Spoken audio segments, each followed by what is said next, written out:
दिल्ली में कोरोना की तीसरी लहर कितनी मजबूती से आई, इसका अंदाजा बीते महज कुछ दिनों में सामने आए नए मामलों से लगाया जा सकता है। नहीं, इस महामारी से मरने वालों की संख्या में भी लगातार इजाफा देखने को मिल रहा है। बुधवार को दिल्ली में कोरोना वायरस के नए आंकड़ों ने अभी तक के सारे रिकॉर्ड ध्वस्त कर दिए।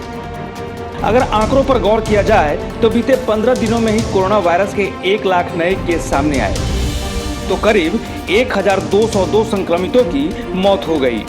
स्वास्थ्य मंत्रालय की ओर से जारी आंकड़ों की माने तो दिल्ली में एक दिन में संक्रमण के 7,486 नए मामले सामने आए, जबकि इस महामारी के चलते 131 मरीजों की मौत हो गई।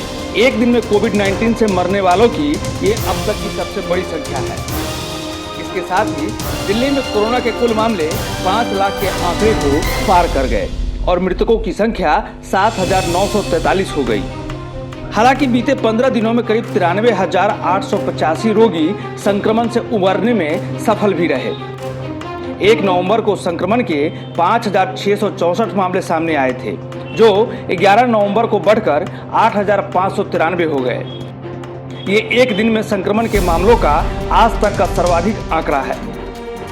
दिल्ली में संक्रमित होने की दर 12.03% है, जबकि रिकवरी रेट 89% है।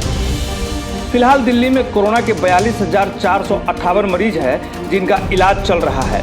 एक्सपर्ट्स की माने तो नए केस की संख्या में इजाफा के साथ ही मौतों की संख्या भी बढ़ रही है।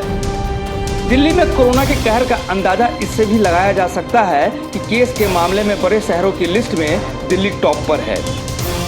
मुंबई में भी करीब दिल्ली जितनी आबादी है और वहां अब तक 2.7 लाख केस सामने आए हैं, जो दिल्ली के मुकाबले करीब आधा है। हालांकि मौत के मामले में 10,615 कोविड मौतों के साथ मुंबई दिल्ली से आगे है।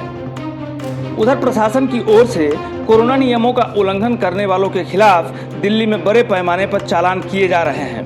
बावजूद इसके दिल्ली में कोरोना का कहर थमने का नाम नहीं ले रहा। न्यू इंडिया पोस्ट की रिपोर्ट।